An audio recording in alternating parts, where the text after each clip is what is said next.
The morning sun spread across the city, painting the buildings with soft light. Inside the courthouse, however, there was no warmth.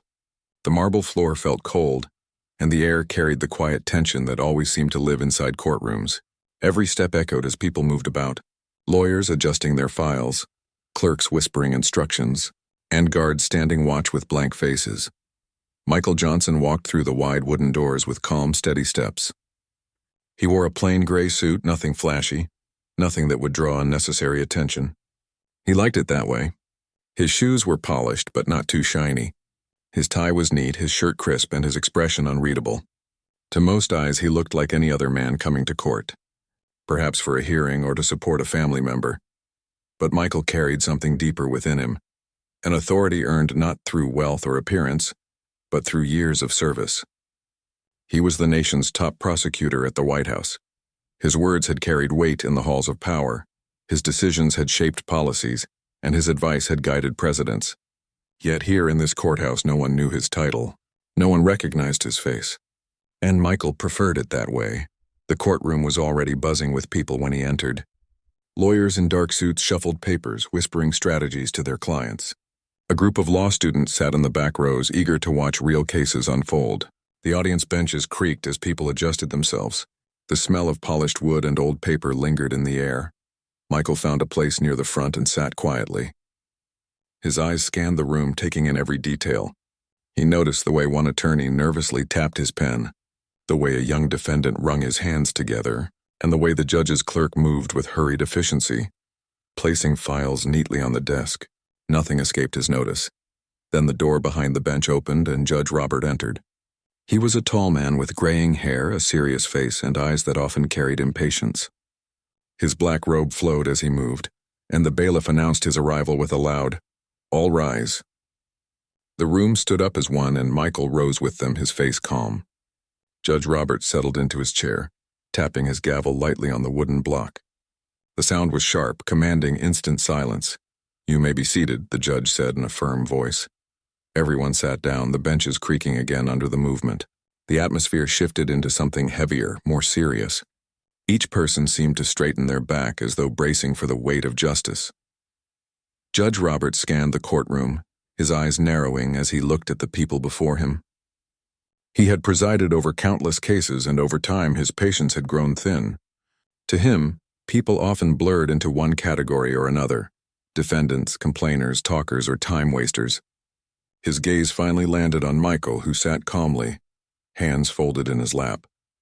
"Step forward," Robert said, his tone clipped. Michael rose and walked to the front with steady steps. His presence was calm but strong, though he made no effort to show authority. He simply stood there waiting, his eyes respectful but unshaken. Robert studied him with a hint of irritation. Something about Michael's calmness felt unusual, almost unsettling. He was used to people shifting nervously, mumbling apologies or speaking too quickly, but this man stood there as if he had nothing to fear, as if the weight of the courtroom didn't touch him at all. "State your name," Robert demanded. "Michael Johnson," came the quiet reply. His voice was deep, measured, and calm, carrying across the room without needing to be raised. Robert tapped his gavel lightly again, not because it was needed, but because it gave him a sense of control. "Mr. Johnson," he said, his brows drawing together, "do you understand where you are standing?" Michael nodded once. "Yes, Your Honor, I understand." The judge leaned forward, his eyes narrowing. "Then act like it. This is a court of law, not a place for careless behavior. You stand before justice, and you should respect that." The words carried a sharpness that caused a few murmurs in the gallery. People glanced at one another, unsure why the judge's tone was so harsh. Michael, however, did not flinch. His eyes remained steady, his hands resting calmly at his sides. Inside, he thought about how often he had witnessed moments like this, not directed at himself, but at others. People judged too quickly, assuming without knowing, speaking without listening. It was something he had fought against his entire career, but today it was being aimed at him and he chose not to respond with anger. "I respect this court, Your Honor," Michael said simply. The judge frowned, perhaps expecting a defensive tone or an apology, but none came. The man before him spoke as if every word was weighed, as if he had nothing to prove. Robert shifted in his chair, Something about this exchange unsettled him, though he couldn't place why. He looked down at the papers before him, then back up at Michael. "We will see," he said finally, his voice softer but still carrying authority. The silence that followed was thick. The lawyers stopped shuffling their papers. The law students in the back leaned forward, sensing that something unusual was happening. The defendant, who had been wringing his hands, looked up, curious about the man standing so calmly before the bench. Michael stood there without moving, his face steady, his presence filling the room in a way that words could not. For Judge Robert, it was the beginning of a lesson he did not yet realize he was about to learn. And for everyone else in the room, it was the beginning of a story they would never forget. The courtroom settled into a heavy silence after Michael's calm words. Judge Robert leaned back in his chair, his face unreadable, but his eyes stayed fixed on the man standing before him. For some reason, Michael's quiet strength unsettled him. It was not normal for people to meet his gaze with such steadiness. Most bowed their heads, spoke too quickly, or fumbled with their words. But Michael was different. Robert cleared his throat and shifted a stack of papers in front of him. He wanted to regain control of the room, to remind everyone that this was his courtroom, not a stage for strangers to speak freely. "Mr. Johnson," he said firmly, "do you think silence and calm expressions will help you here? This is a place where words matter. Speak clearly if you want this court to respect you." Michael stood still. His hands were folded loosely in front of him, his shoulders relaxed. His eyes did not waver. "Respect is earned through actions, Your Honor," he said softly. "Not only through words." A few whispers rose from the benches at the back. The law students leaned forward in their seats, intrigued. They had sat through many hearings, but rarely did they see someone speak so directly to a judge without a hint of fear. Even the bailiff shifted slightly, his eyes flicking between the two men. Judge Robert's lips tightened. He was not used to being spoken to this way, especially not in his own courtroom. For a moment, irritation flashed in his eyes. He tapped the gavel once, the sharp sound cutting off the whispers in the gallery. "Mr. Johnson," he said coldly, "you are here to answer, not to lecture. This court does not need lessons in respect." Michael lowered his head slightly, not in defeat but in acknowledgement. He did not argue, nor did he smile. He simply let the silence speak for him. Inside, though, Michael's thoughts moved with clarity. He knew this situation well. In many rooms across the country, he had seen how quickly people judged others by appearance, tone, or background. They assumed weakness when they saw calmness, or ignorance when they saw patience. It was a mistake people made often. And here, in this courtroom, Judge Robert was making the same mistake. The audience could feel the tension in the air. Emma, a well-known attorney sitting near the side, watched closely. She had argued many cases before Judge Robert, and she knew his manner well. He was strict, impatient, and sometimes harsh. But she also knew he respected strength. Something told her that this moment would not pass easily. The judge leaned forward again. "Tell me, Mr. Johnson," he said, his tone still sharp, "what exactly do you expect from this court? You stand here like a man who thinks he belongs above the law. Is that what you believe?" Michael's eyes rose to meet Robert's again, steady and calm. "No, Your Honor," he said. "I believe no one is above the law. That is why I am here, to stand with it, not against it." The words were simple, but they carried a weight that filled the room. The law students exchanged wide-eyed glances. Even the defendant sitting on the bench stopped wringing his hands, his attention fully captured by the quiet man speaking. But Judge Robert felt his control slipping. He had spoken sharply, almost insultingly, yet the man before him remained calm, answering without anger, without fear. It made the judge feel as though he was the one on trial. "You speak well," Robert said slowly, his voice lowering. "But words are not enough. This court respects truth, not clever phrases." Michael nodded once. "Truth always reveals itself, Your Honor. Sometimes faster than we expect." The silence that followed seemed endless. The judge's pen, resting on the desk, rolled slightly from the tilt of the wood and dropped to the floor with a soft clatter. The sound startled no one. Everyone's eyes were locked on the two men. Finally, the clerk bent down to pick up the pen and the spell broke. The murmurs started again, soft and uncertain like ripples across water. People were sensing that something deeper was unfolding, something that was no longer just about a courtroom hearing. Emma folded her hands in her lap, her heart beating faster. She had seen Michael before, once years ago in Washington, standing quietly in the background of a press briefing at the White House. Back then, she had been too far away to speak with him, but she had recognized his presence. Now here he was, standing unnoticed in front of a judge who had no idea who he was addressing. Emma knew, but she stayed silent. For now. Judge Robert rubbed his forehead with his fingers as though pushing away a growing headache. He did not like this. He did not like the way this man answered him without flinching. He did not like the way the courtroom seemed to shift around him. For the first time in years, he felt as though he was losing command of the room. He straightened in his chair and spoke again, this time louder. "Mr. Johnson, this court will not tolerate pride. If you expect to stand here, you must remember your place." Michael's voice was steady as he replied, "And what is my place, Your Honor? To remain silent while being misjudged, or to speak truth even when it is not welcomed?" The words echoed against the wooden walls. The courtroom went silent again, heavier than before. Every person felt the weight of the question.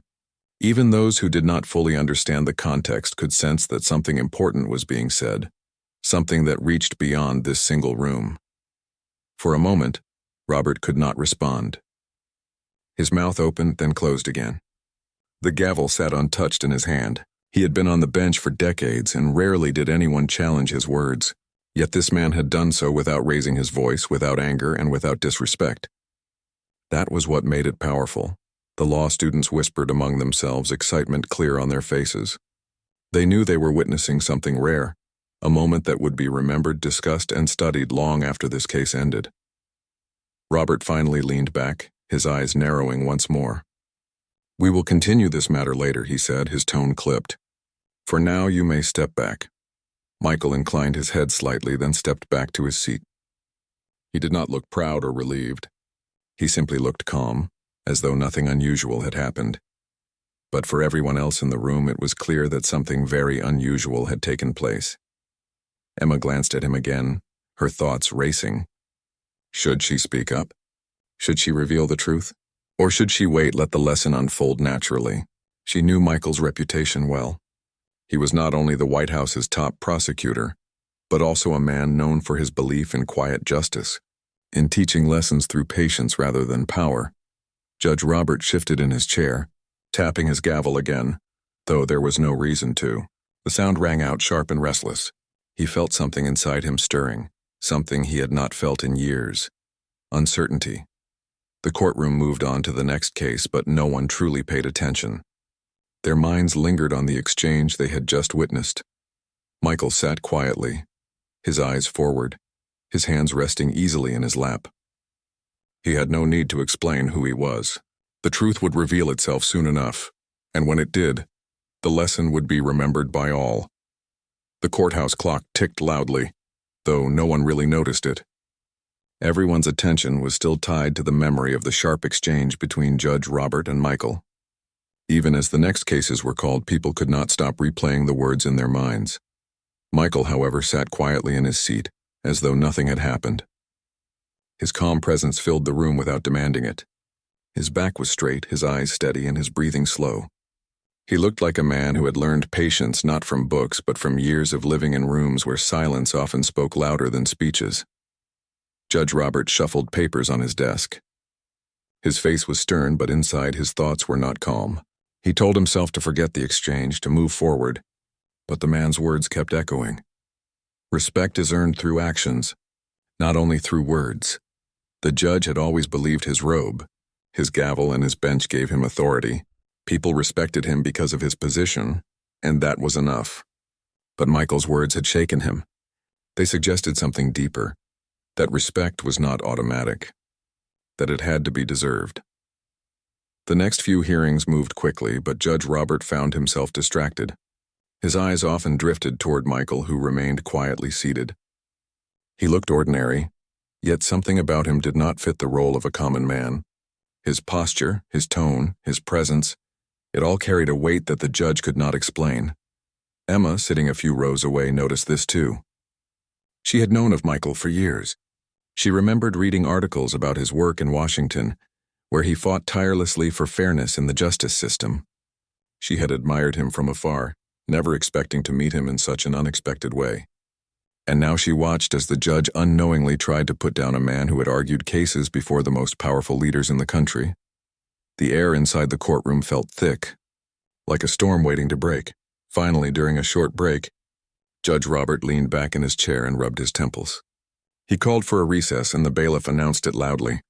People stood stretched and began whispering again. Michael did not move. He remained seated, watching quietly as the room stirred with activity. His calmness was like a rock in the middle of a restless river. Emma hesitated. Then, gathering courage, she walked slowly toward him. Her heels clicked softly on the floor, but the sound was lost in the sea of murmurs. She stopped beside him and leaned slightly closer. "You haven't changed," she said softly. Michael turned his head and looked at her. His eyes carried recognition, though faint. "Emma," he said in his calm tone. "It has been a long time." She smiled, though her smile held a touch of concern. "Too long. And yet here we are. I suppose life has its ways." Michael nodded. "It does." Emma lowered her voice even more. "Why stay silent? Why not reveal who you are?" The judge has no idea who he is speaking to. Michael's eyes turned back to the front of the courtroom. "Because, Emma, the truth is not only about me. It is about everyone here. Let them see. Let them think. Let them learn. If I reveal myself too soon, the lesson will be lost." Emma studied him for a moment. She saw the same calm man she had seen years ago, standing behind the president during a press conference. He had not changed at all. His strength was not in his title, but in his patience. The recess ended and everyone returned to their seats. The judge entered again, his robe flowing, his face set in determination. The gavel struck once. "Court is back in session," he announced. Michael rose when his name was called again. He walked to the front with steady steps, his face calm as always. Judge Robert looked at him carefully this time, as though trying to see something more. His voice was still firm, but it carried a faint edge of uncertainty. "Mr. Johnson," he began, "you speak with confidence. Too much confidence for someone who claims to be an ordinary man." Michael said nothing. He simply waited. The judge tapped his pen against the desk. "Tell me," he continued, "what gives you such certainty? What makes you believe you can stand in this courtroom and speak as though you belong above others?" Michael's eyes lifted, steady and clear. "Because, Your Honor, I know that justice does not depend on titles or appearances. It depends on truth, and truth does not fear judgment." The room fell silent again. His words were simple, yet they touched everyone who heard them. Even the young law students stopped whispering, their notebooks forgotten in their laps. The judge's hand froze above the gavel. For a moment he had no reply. The silence stretched long, heavy with meaning. Finally he cleared his throat. "You speak boldly, Mr. Johnson, but remember, this is my court. And here boldness is not always rewarded." Michael inclined his head slightly. "I understand, Your Honor. But I did not come here seeking reward." Something in his tone made the judge pause. He could not explain why, but the man's calmness unsettled him. It was as though Michael carried a hidden strength, something beyond what the eye could see. The people in the courtroom leaned forward, sensing that this was more than just another hearing. Something bigger was happening, though they could not yet name it. Judge Robert shifted in his chair, his eyes narrowing. "Very well," he said at last. "We will see how this unfolds." Michael returned to his seat, once again calm and steady. He felt no need to defend himself further. He knew the truth would reveal itself in time. Emma watched him closely, her heart both proud and restless. She knew what the others did not. She knew that Michael was not just any man. He was the White House's top prosecutor, the one who had argued cases that shaped the nation. And yet here he sat, allowing himself to be underestimated, all for the sake of a lesson. The courtroom buzzed quietly, but beneath the whispers an unspoken understanding was beginning to grow. Respect was not about power nor about titles. It was about the strength to remain calm, even when wrongly judged, and slowly, though he did not yet realize it, Judge Robert was learning that very lesson. The afternoon sun cast long shadows across the tall courthouse windows. Dust floated softly in the golden light, yet inside the room the air felt heavy. People whispered to one another in low voices, still unsettled by Michael's calm but powerful presence. Judge Robert sat tall in his chair, trying to look steady, but his mind was restless. His gavel rested in his hand, though he had struck it too many times that morning already. His thoughts wandered back again and again to the quiet man before him. Michael had not raised his voice once. He had not argued nor defended himself with force, yet every word he spoke carried more weight than any loud plea Robert had heard in years. It made the judge uneasy, almost vulnerable. The next case was called, but most people in the gallery barely listened.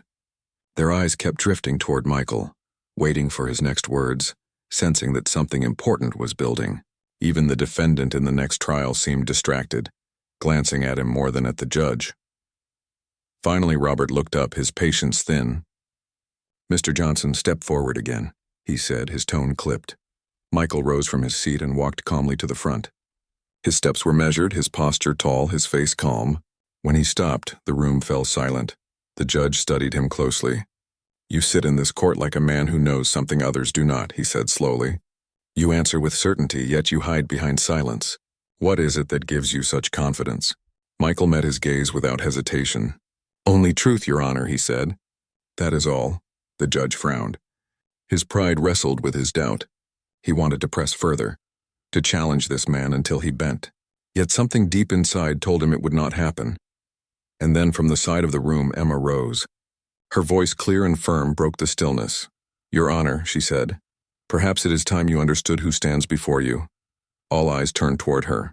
The murmurs in the courtroom grew, rising like waves. Robert's eyes narrowed. "Explain yourself, Ms. Adams," he said. Emma stepped forward slowly. "This man is not just any ordinary person. This is Michael Johnson, the top federal prosecutor of the United States, the man who advises the White House itself." The words struck the room like thunder. Gasps filled the air. The law students in the back sat up straighter, their eyes wide with shock. The clerks froze. Even the bailiff shifted uncomfortably, unsure what to do. Judge Roberts' face went pale. His hand gripped the gavel, but he did not strike it. He stared at Michael, his mouth slightly open, unable to form words. For a moment, time seemed to stop. Michael stood calmly, his expression unchanged. He had not revealed himself. Emma had done it for him. Yet he did not look angry. He only looked steady, as though he had expected this moment all along. The silence stretched until Emma spoke again. "Your Honor, I know you did not realize who you were speaking to, but now you do. And perhaps now you understand why he speaks with such quiet confidence." The murmurs returned, louder this time. People leaned toward one another, whispering in disbelief. The students scribbled furiously in their notebooks, aware that they had just witnessed a story that would be retold for years. Judge Robert finally found his voice. "Is this true?" he asked, his tone softer, almost trembling. Michael inclined his head slightly. "It is true, Your Honor. I serve as the nation's prosecutor. But that is not why I am here. I did not come to use titles or power. I came as a man who believes in justice, the same as anyone else in this room." The judge swallowed hard. He had insulted this man, spoken down to him, even accused him of arrogance. And yet here Michael stood, calm, humble, without pride in his voice. Robert leaned back slowly, the weight of realization pressing on his chest. His robe suddenly felt heavy, his gavel useless. He had judged a man by appearance, only to discover he had been speaking to one of the highest legal minds in the nation. The courtroom grew quieter, everyone waiting for what would happen next. Michael's voice broke the silence again, steady and calm. "Respect, Your Honor, should not be given because of a title or a seat of power. It should be given because of truth, fairness, and the way we treat each other. That lesson is not only for you or me, it is for everyone here." His words settled over the room like a blanket. People lowered their eyes, some ashamed of the whispers they had shared earlier, others moved by the weight of his message. Emma nodded quietly, proud that the truth had finally been spoken aloud. Judge Robert felt heat rise in his face. For the first time in many years, he felt humbled inside his own courtroom. He tapped his gavel softly, not to command silence, but to steady his trembling hand. "Mr. Johnson," he began, but his voice faltered. He cleared his throat and tried again. "Mr. Johnson, I owe you an apology." Michael shook his head gently. "No apology is needed, Your Honor. This moment is not about me. It is about the lesson, and I believe the lesson has already been learned." The judge lowered his eyes, unable to meet Michael's steady gaze. The courtroom remained silent, as if holding its breath. For a long moment, no one moved. Then Michael turned slowly and walked back to his seat. He did not look triumphant. He did not carry pride in his steps. He walked as calmly as he had entered, leaving behind an air of quiet strength that filled the room. Judge Robert sat frozen, his thoughts heavy. He had spent decades believing respect came with his robe and gavel. But in one afternoon, a man had shown him that true respect came from character, not authority. The courtroom was not the same anymore. Everyone inside felt it, the shift, the lesson, the reminder. And though the day's cases would continue, no one would ever forget the moment the judge discovered the truth about the man he had misjudged. The courtroom had never felt so silent. After Emma's words revealed Michael's true position, every person sat straighter, almost afraid to move. The hum of whispers that had filled the air earlier was gone. Now even the faint creak of the benches seemed loud. Judge Robert's hand trembled slightly as he rested the gavel on the desk. His mind was a storm of thoughts. How could I have spoken that way? How could I not have known? He had spent years commanding respect in this room, yet in a single afternoon he had been humbled in front of everyone. Michael, however, showed no sign of pride. He did not smirk, nor did he show anger. He simply sat quietly, his hands folded, his eyes calm. He looked as though he had already let the moment pass, as though his role was only to remind, not to punish. For many in the gallery, the lesson was already written across their hearts. Respect could not be demanded with a robe, a gavel, or a title. It came from character, from truth, from the strength to remain calm under fire. Judge Robert cleared his throat. His voice, though softer than before, carried across the room. This court will take a brief pause. The bailiff announced the recess and people rose slowly. No one rushed out. Instead, they moved carefully, their eyes often drifting toward Michael as though he were no longer just a man in a gray suit, but a figure carrying something greater. Robert retreated to his chambers. The heavy door shut behind him, and for the first time in years he felt the weight of his mistakes pressing against his chest. He walked slowly to the wooden chair by the window and sank into it. The light streamed across his desk, but he hardly noticed. His mind replayed every word, every glance, every moment he had misjudged Michael. I thought I was teaching him about respect, Robert admitted to himself. But it was he who taught me. He pressed his hand against his forehead, ashamed of how quickly he had judged, how easily he had assumed authority was enough. The truth cut deep. His robe did not make him respected. It was his choices, his fairness, his humanity. Somewhere along the way he had forgotten that. Meanwhile, in the courtroom, Michael sat quietly as people whispered around him. The law students scribbled in their notebooks, unable to contain their excitement. They had come hoping to watch a normal trial, but instead they had witnessed a moment of history. One student whispered, "We'll be telling this story for the rest of our lives." Emma returned to her seat, her heart still pounding. She had not planned to speak, but she could not let the moment pass. She knew Michael well enough to understand that he would never reveal his title unless forced. His humility was part of who he was. But she had also known the judge needed to hear the truth, not just for Michael's sake, but for his own growth. When the recess ended, Judge Robert returned. His steps were slower, his expression heavier, but his eyes seemed changed. The gavel struck once. Court is back in session. Everyone sat waiting. The room felt different now. The balance had shifted. The judge no longer looked like the unchallenged authority. Instead, he looked like a man facing his own reflection. He looked at Michael, who stood once more at the front of the room. His voice, when he spoke, carried less command and more humility. "Mr. Johnson," he said quietly, "I want to thank you." Gasps rippled through the gallery. It was rare, unheard of, for Judge Robert to thank anyone in open court. Yet here he was, his voice sincere. Michael inclined his head. "There is no need, Your Honor. The lesson was not mine alone to give. It belongs to everyone who was present." The judge lowered his eyes for a moment, his face troubled. "I judged too quickly. I spoke too harshly, and I did so without knowing who stood before me." Michael's voice remained calm. "Perhaps that is the very point, Your Honor. It should not matter who stands before us. Every person deserves respect, not because of their title, but because they are human." The words struck deep into the hearts of all who listened. Many lowered their heads, feeling the truth of his statement. The law students sat frozen, knowing they were hearing something greater than any lecture at school. Robert's chest tightened. His pride, his authority, his years of habit, They all seemed so small compared to the truth Michael spoke. He nodded slowly. "You are right," he admitted. The gavel sat quietly on the desk, untouched. The courtroom was no longer about authority, but about humility. Emma watched, her eyes glistening with emotion. She had always admired Michael for his ability to speak with grace, but seeing him here, so calm, so steady, reminded her why people in Washington respected him.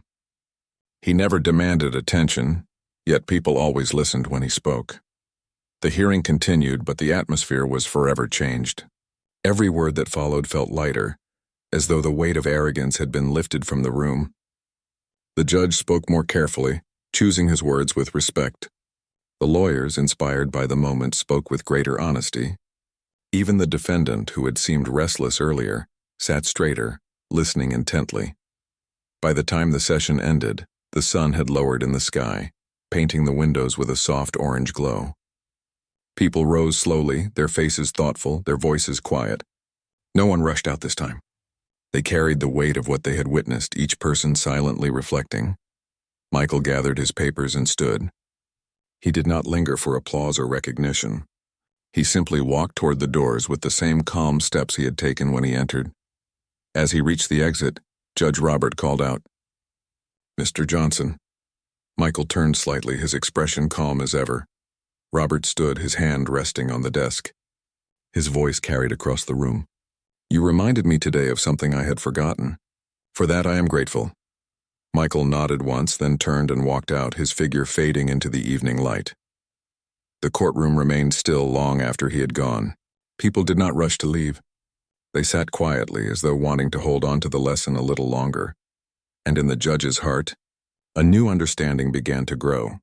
An understanding that authority without humility was empty, but humility with truth could change lives. The courthouse had emptied slowly that evening. The golden sunlight had faded into a soft twilight, and the quiet hum of the city outside seeped through the tall windows. Yet inside the courtroom, the echo of the day lingered. No one had forgotten what had happened, the quiet strength of Michael Johnson, the calm wisdom that had shifted even the judge, and the lessons of respect that had been delivered without anger or force. Judge Robert remained seated at his bench long after everyone else had gone. He stared at the gavel before him, feeling its weight in a new way. It was more than a symbol of authority. It was a reminder of responsibility. He had learned today that power alone was not enough. Respect must be earned, yes, but more importantly, it must be given freely, not withheld out of pride or assumption. He thought about Michael's words. Respect should not be given because of a title or a seat of power. It should be given because of truth, fairness, and the way we treat each other. The words echoed in his mind, clear and true. They were simple, yet they carried more weight than any law or rule he had ever learned. For hours, Robert replayed every moment of the day. The initial harshness of his tone, the way he had assumed, the quiet correction that had followed. He remembered the reactions of the people in the gallery, the students, the lawyers, the defendant, all of them witnessing a lesson in humility and justice. Finally, he rose from his chair and walked slowly to the window. The evening sky stretched above the city in shades of orange and purple. The courthouse, so full of authority and tradition, suddenly felt lighter.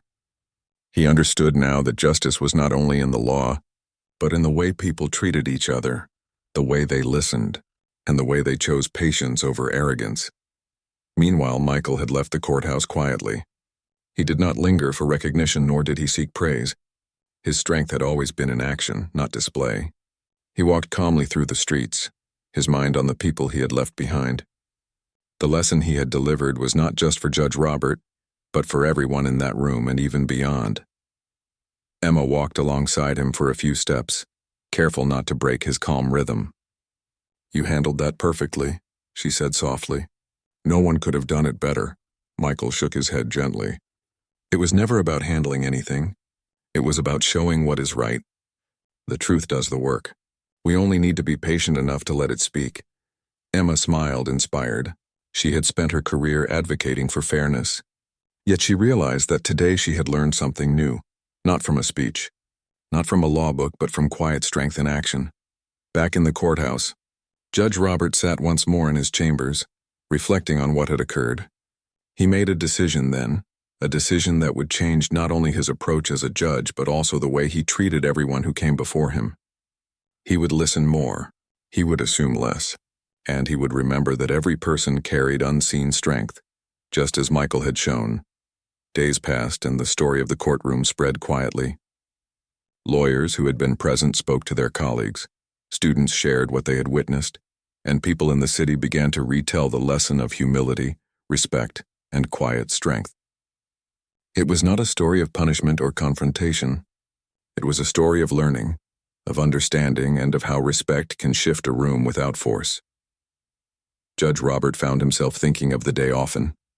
Every decision he made in the weeks that followed carried a weight of awareness.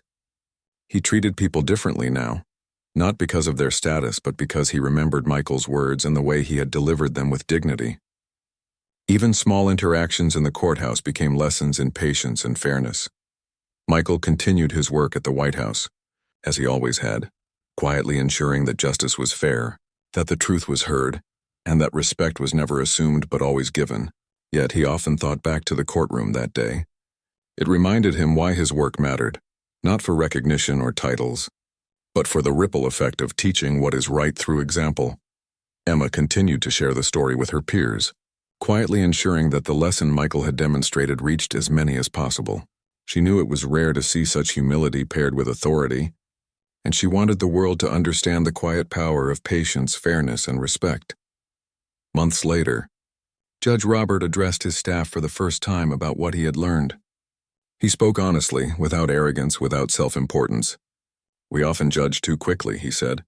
"We assume too much about the people before us. But true strength may not always be visible. Respect must be given freely, not because someone is above us, but because every person deserves it." Never forget that. The words carried across the room, landing in the hearts of everyone who heard them. And though no one mentioned Michael's name, everyone remembered the lesson.